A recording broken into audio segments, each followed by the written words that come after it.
Oh hey, how's it going? In today's video, I'm gonna show you how I put this small mobile multi-tool of a workbench together. It's very inexpensive. It's got 4 casters on the side here, so if you need something stable, it's not gonna move on you, but if you gotta move it around the shop, you just raise these casters up. You have a woodworker's bench vise. I'll show you how to install that with a pop-up dog. I also added some dog holes here on the top, some bench dogs. It's an outfeed table. I'll go ahead and do a full price breakdown of this entire build at the end of the video. There are free plans to this entire build in the description below, so go check those out. But let's go ahead and get started building this thing, and I'll show you exactly how easy this thing was to put together. So step 1, I'm gonna break down all of my 2x6 by 10 foot boards. I used a total of 7 2x6 by 10s for this entire build. I'm gonna need 4 legs at 33 inches and 2 legs at 20 inches for this bench. Then I'm gonna need 4 5-foot boards, 6 27-inch boards, and 2 26-inch boards. This is gonna make up the framing for the bench. We will need to cut a few pieces later for the inside support pieces. We're gonna rip these in half on the table saw, but we'll get to that after we've assembled the entire frame of the bench. I've also included in the free plans in the description a full cut list to this entire build, so you can check that out as well. Once I've got all my 2x6s cut to length, I'm gonna take them over to the table saw and cut 1/4 inch off each edge of the board. This will put them all right at 5 inches. I do this for 2 reasons. 1, so I know each board is exactly the same width, and 2, because these are construction grade 2x6s. Ripping the edges down on the table saw really makes them look a lot neater and cleaner. So once I've got one side of all of the boards cut from 5.5 to 5 1/4, I'll go back and adjust my table saw to 5 inches instead of 5 1/4, and then rip the other side of all of the 2x6s down right at 5 inches. Once I've got all my 2x6s cut and trimmed up, I'm gonna break out my Kreg jig and drill 3 pocket holes on both ends of all 4 5-foot boards. Then I'm gonna take 4 of my 27-inch boards, add some tight bond glue, and use some 2.5-inch Kreg screws to finish it off. I ended up running out of Kreg screws halfway through this build, and I just transitioned over to 2.5-inch deck screws. These worked just as well, also a lot cheaper. I did have to run out quick and buy a 6-inch star bit extension. In order to get the correct angle with the pocket holes, you are gonna need to buy an extension piece with the bit of whatever screw you're using. You're just gonna repeat this for both sides of these framing pieces. We're basically just building 2 boxes at this point. And since these are construction grade lumber, as you can see here, they are gonna be a little twisted and they're gonna move when you cut them and you let them sit for a little bit. Even though when I did pick these up, they were as straight as I could find them. Using those 3 pocket holes and the clamps, I was able to really get these things to square up as best as I could. So now that I've got both boxes made for the frame, I'm gonna go ahead and measure the insides of them and then cut some more 2x6s, ripping them down the middle here. I'm gonna use these for the support pieces for the underside of the workbench. I used some 80 grit sandpaper to square up and just smooth out the corners anywhere I was gonna put the legs so that everything would line up a little bit better. Once I got the corners smoothed out, I added some glue, and with the assistance of some clamps, used a level to make sure that the legs were straight, and then pre-drilled and used 4 2.5-inch deck screws to fasten the leg to the frame. Then moving to the opposite side, I used a tape measure and made sure that the outside of the leg was right at 5 feet. Used some glue, pre-drilled, and used 4 2.5-inch deck screws to fasten this longer 33-inch leg to the other side. Once the outsides were done, I moved to the inside, made sure that the inside distance of the 2 33-inch legs were right at 26 inches, and then did the exact same thing. Glue 4 screws, fasten that leg to the middle. Once that side was done, just repeated the exact same process on the other side. I have free cut lists and plans for all of the builds that I make and all the YouTube videos that I put out. So if you guys like this kind of stuff, please subscribe, like, share these videos. It really helps the channel out and allows me to do more free videos and free plans just like this. Also, I just opened up a new community called the Guardians Guild. It's for woodworkers like you and me who are looking to make a little bit of money on the side. So if you guys are interested, go ahead and check out the link in the description below. You guys can learn more about it there. When you are pre-drilling, there are a couple different ways you can do this. I opted for just a simple countersink bit and then just to drive the screws in. I wasn't too worried about hiding them. This was just going to be some shop furniture. But if you do want to hide the screws, you can also use a Forstner bit or a counterset bit and a plug cutter. But I opted, just to save myself some time, It wasn't a big deal for me if I saw the screws. This is just going to be sitting in the garage shop. And I know that the dream workbench is going to be coming later. And on my dream workbench, I don't want to see a single screw. So stay tuned for that. Well, once I've got all of my legs put onto the bottom box, I'm going to take the second box frame I made and use some 10-inch spacer blocks on the left side there, as you can see. Put the box inside of all the legs. Make sure they're flush with those 20-inch legs on the right side. And then I'm just going to assemble it the exact same way I assembled the bottom. It was a little tricky here to get glue on the inside. I had to kind of squeeze it in through the seams. I don't think glue is entirely necessary here in the middle piece, but I'll leave that up to you whether or not you want to add glue on yours.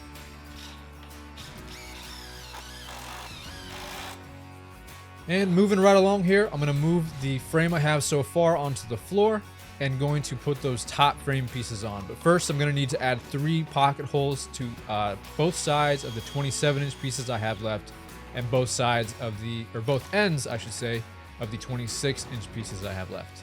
And then using the assistance of a pipe clamp, I'm going to add some glue and then use these 2.5-inch deck screws with my 6-inch star extension bit and drive these babies in. Pretty self-explanatory. I didn't have pipe clamps long enough to do the sides of the bench, so I made sure the boards were flush with each other after I added the glue and then drove all the screws in. For the underside support pieces, I'm just going to use 2 pocket holes per side of each of these support pieces. I'm going to put 3 on the bottom, 3 on the middle tier, and then 2 on the very top. Thankfully, my lovely daughter came out and helped me put these support pieces in. It was a huge help, so big thanks to her. So now that we have all of the framing done for this workbench, it's time to start cutting the plywood. Now I used 2 sheets of 4x8 plywood. One of them was nice 3/4-inch birch plywood. I wanted this for the very top and for the ledge that the table saw was going to be sitting on. But I didn't want to buy another sheet. These came in at about $75 to $80 per sheet. So I opted to go with a 1/2-inch sanded plywood, and that one came in right at around $37. So to save a little bit of money, I used the 3/4-inch on the top in the middle, and then for the very bottom shelf, I used that 1/2-inch. So I made sure to cut the plywood for the very top bench part, about 1/4 inch over on all 4 sides. That way I could come back with a trim router and a flush trim bit and get everything nice and flush to the frame. For the middle tier, I cut it to the correct width for the front and then measured the inside and the length of that front piece. Marked it up and then used a jigsaw to cut out those notches so that I could then slide it into the middle tier of that bench. Using a little blue tape while using the jigsaw also really helped with tear out at this point. And I should stop to mention here that the whole goal of this bench was to make it as functional but as affordable and efficient to build as possible. So I wasn't going to go out and buy another sheet of 3/4-inch plywood. This actually was a leftover sheet that I had bought previously to make some jigs for my table saw. So I was trying to use all that I had in the shop to build this entire bench. So for the back portion of this middle tier, I didn't want to go buy another sheet of 3/4-inch, and I didn't want to put a 1/2-inch piece there to make an even bigger lip than there already would have been. So I just took the remaining piece of 3/4-inch birch plywood that I had, cut it down on the table saw, and used that for the back half of that middle tier. If you want yours to look a little bit cleaner and you're okay buying another sheet of plywood, by all means, go buy another sheet of nice plywood. You could use it for all 3 tiers if you wanted. But my goal with this bench was to make it as affordable as possible and to hopefully show everybody that you don't need to spend a lot of money or thousands of dollars on a workbench for it to work well and function well in your shop. So with all the plywood cut and fitting right, it was time to fasten it to the bench. But I realized that if I wanted to add this bench vise later, I was going to need to move that top middle support over so that it wouldn't get in the way of the vise. So I ended up just moving it over to the center. I'll have all the measurements of where I put these supports in the free plans.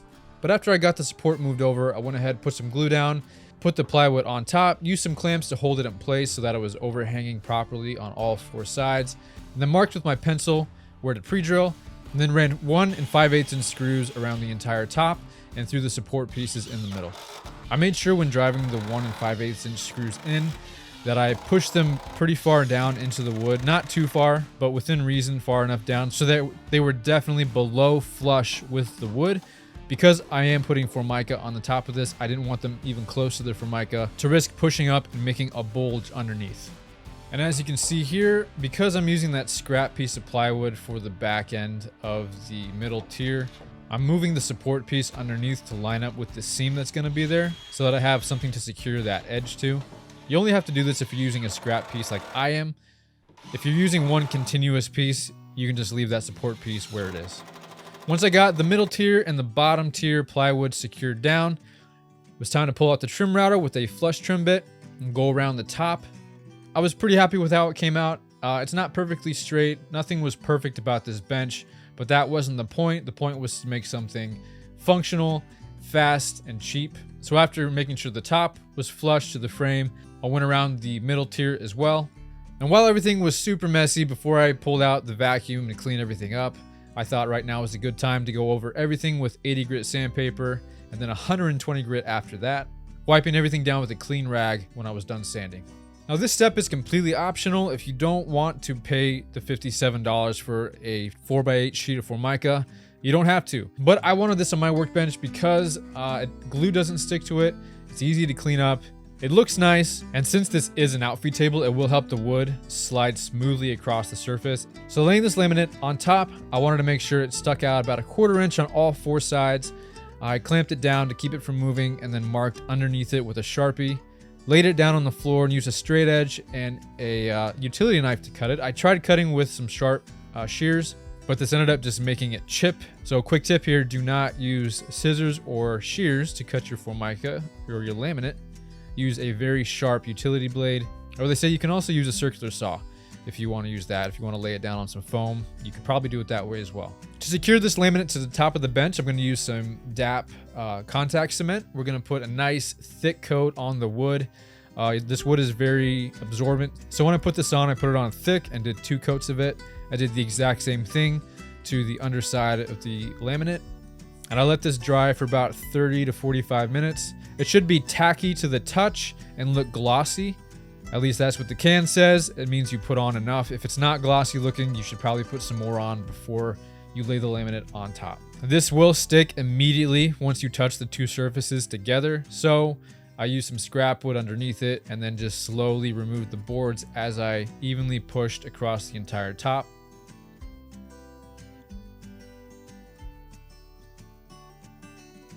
Once I made sure every single inch of this had contacted that plywood and was sticking well, I went around the entire edge with a 1/8 inch roundover bit. This just softened up that edge. And then I also used some 220 grit sandpaper and just lightly went around all 4 sides. So moving on to the next step here, it was time to install this woodworker bench vise.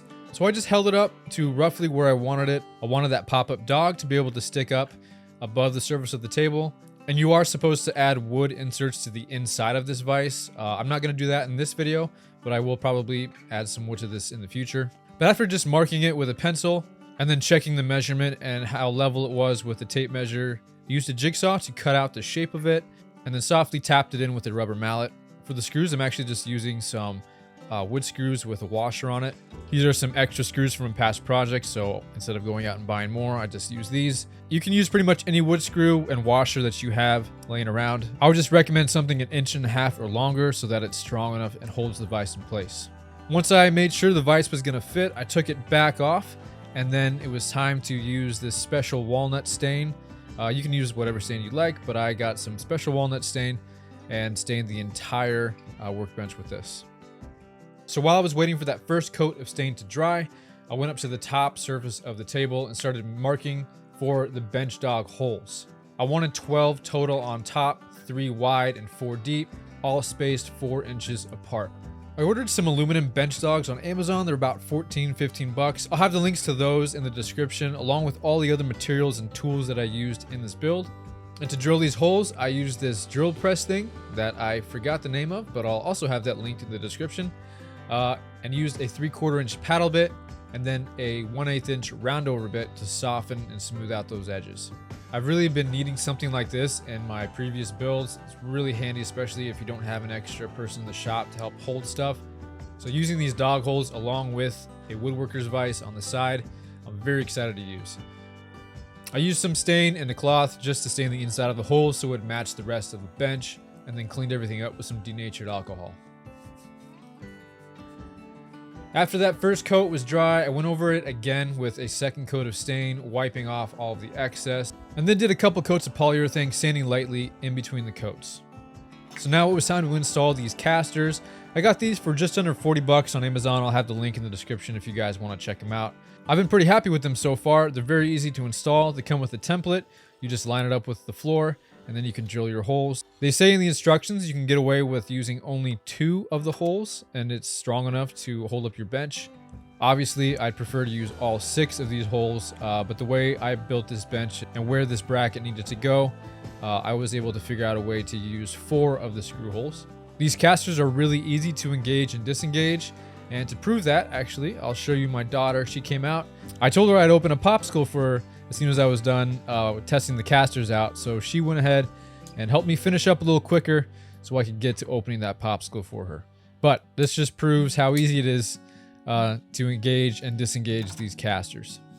So after reattaching the vise to the workbench, I took my DeWalt table saw off of its stand and put it on top of the new workbench, its new home. It was lower than the outfeed table, which was intentional. I knew that I could always raise up the table saw, but I would not be able to lower the top of the outfeed table. So it's sitting below it about 1/4 of an inch.